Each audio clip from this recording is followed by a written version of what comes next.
Hey everybody and welcome back to Semi Stories. Today we got some interesting stories from r/today I messed up, starting with OP who somehow got shot at by the Philippines Navy. This happened about 10 years ago. At the time we lived on an island in the southern Philippines. Friends of ours invited us to sail together down to a more remote island and have a barbecue and some drinks. We sailed our Hobie trimaran and they sailed their catamaran. As they were a new couple, we decided to book some accommodation on the island so they could have some alone time together, and to be frank, we didn't want to hear their antics. The afternoon progressed nicely, much food was consumed and way too much alcohol.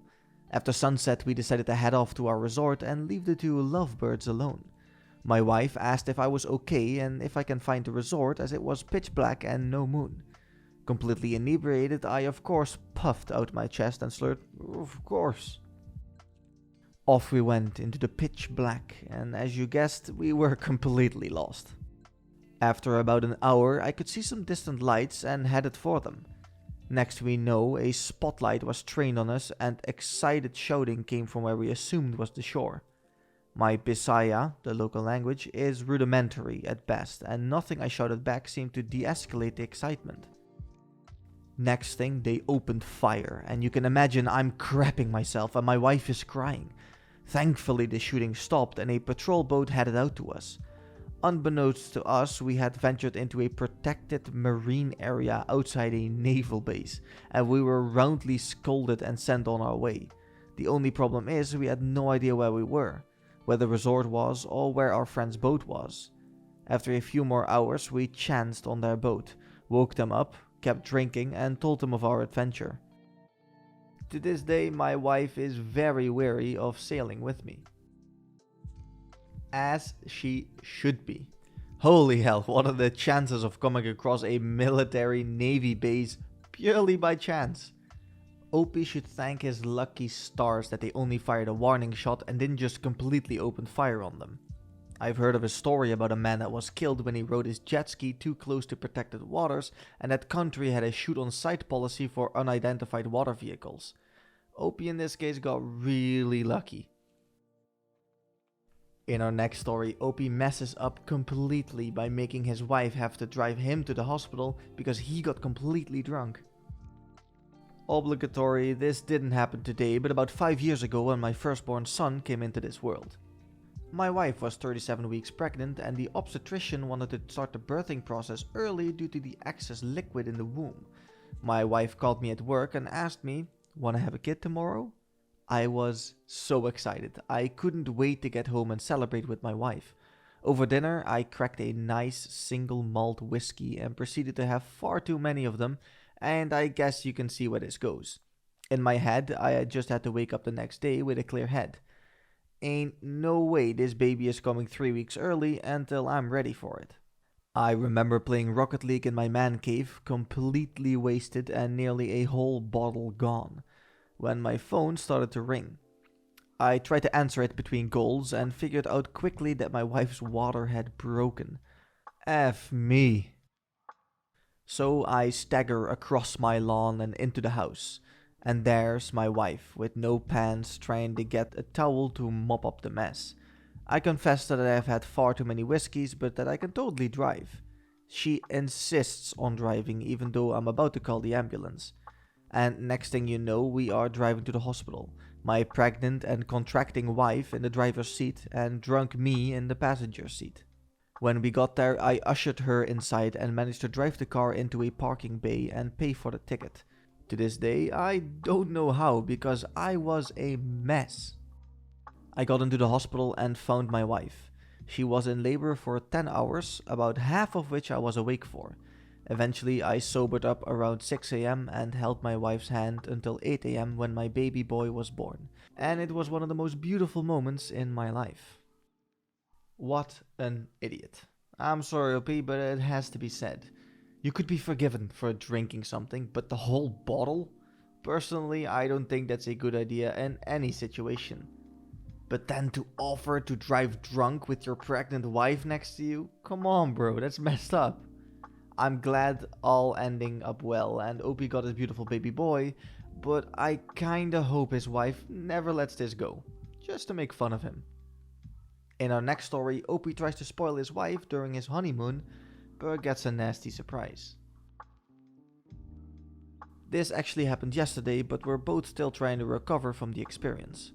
My wife, 27 female, and I, 33 male, got married recently and decided to honeymoon on one of the Greek isles. It's all been going swimmingly for the first couple of days, until night 3.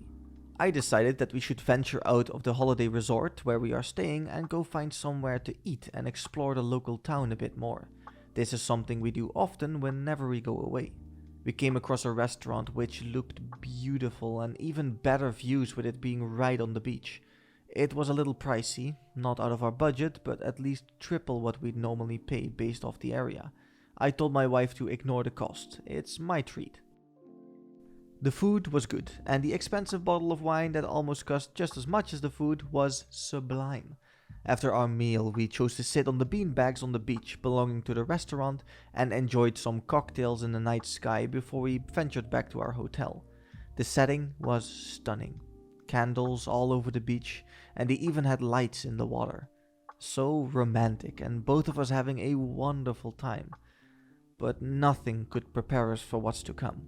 We set off to walk back to our hotel, and about halfway back I start to feel unwell.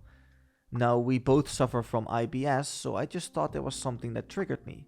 It just gets worse. We were about 5 minutes from our hotel, and I'm walking like John Wayne, sweating profusely, holding it in, and grunting from the pain. My wife, bless her, albeit laughing, was being very supportive. She even said that if I needed to go into a bush, I could. I opted against that because we were pretty close to the hotel. We got back to our room and I stripped fully naked from my now damp clothes and head straight for the bathroom. To say I unleashed hell from above and below would be an understatement. Cue, knock at the door. It's my wife and she tells me to get out. Turns out whatever made me so sick had come from her vegetarian meal. For the rest of the night we'd taken in turns in hopping the toilet like musical chairs. We barely slept last night and it was rough. Here comes my next mess up. The next morning we were getting ready to get out. Through my learned behavior, whenever I got the fart, I let it rip. My wife and I are good with potty humor. So I feel a fart brewing, and before I could stop myself, I pooped the bed. I crapped the freaking bed on our honeymoon. My wife howled with laughter as I went to get in the shower to wash off my shame. It doesn't end there. My wife heads to the reception to ask if we can have our bedding changed and heads out to get us both some medication. I am just about dressed when I heard a knock at the door. It was the cleaners and they just let themselves in. With the language barrier, I try to convey as much as possible to hold on, I'm just about to leave. I scoot out of the room as quickly as possible before they notice my shame all over the bed. Whilst we are mostly recovered now, my shame will live on. To my surprise, Opie actually posted an update to this story a little while later. We have both survived. Still some minor symptoms, but almost at the end of the tunnel. I just want to say thanks to everyone for your kind words. My wife is a hero and I have no doubts it's going to be a long and happy marriage filled with farts and poop related incidents. A few people have said it couldn't be the meal we'd just had as it was too soon for food poisoning. Bear in mind, symptoms such as cramps, diarrhea and vomiting can show as soon as 30 minutes, and whether it was the food or the ice in our drinks, I couldn't say. Either way, whatever it was, it turned our buttholes into temporary crap fountains. I'm glad to have entertained. P.S. We are 100% leaving a hefty tip for the cleaners. Jeez, just imagine getting paid minimum wage at a hotel and having to deal with people and a mess like that. I feel like gagging just thinking about it, though I do commend OP on leaving a good tip. That might be some relief. I bet they are kind of used to the dirty messes by now. What happened to OP sounded like a true Greek tragedy, and I'm just glad that the wife could laugh about the whole ordeal, and I figure that this story will be told for the many years that they will remain together. If you guys enjoyed the video, be sure to like and subscribe to support the channel, and I will return in the next one. Bye. See ya.